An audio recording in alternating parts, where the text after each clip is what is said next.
Disney tells you Ariel traded her voice for legs. In the original 1837 text, it wasn't a trade, it was a mutilation. The sea witch didn't just take her voice, she cut Ariel's tongue out with a knife. This is the first red flag of the fawn response. Sacrificing your most basic form of self-expression just to appease a higher power or a romantic ideal. Ariel becomes a literal silent observer in her own life. Let's look at the surgeon. Disney gave us Ursula, a sassy businesswoman. The original sea witch was a butcher. The contract wasn't signed with a quill. The text explicitly says the witch demanded payment in flesh. She physically cut out the Little Mermaid's tongue with a knife. This is the first step of the trauma, silencing the victim so they cannot advocate for themselves. But the surgery came with a clause that Disney completely left out. The witch warned her, "You will have your legs, but every step you take will feel as if you were treading upon sharp knives and that the blood must flow." Imagine that pain. Every single time she walked, she was in agony. But here is the psychological twist. She hid it. She smiled. She danced. But the legs were worse. The witch warned her that every step she took would feel like walking on razor-sharp knives.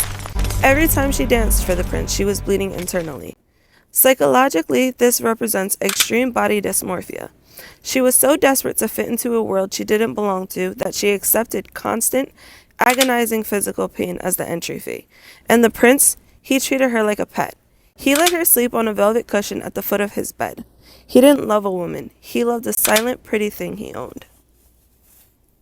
The text says he loved her as he would love a little dog. He literally made her sleep on a velvet cushion outside his door. He didn't see a woman. He saw a beautiful, mute object that he could project his own ego onto. When it came time to marry, he chose someone else. The mermaid was just a guest at the wedding, forced to hold the bride's train, still in agony, still smiling. Her sisters appear from the ocean with a solution. If she stabs the prince in the heart, she can live. She stands over him with a knife, but she chooses self-destruction over violence. She throws herself into the freezing ocean, but she doesn't die.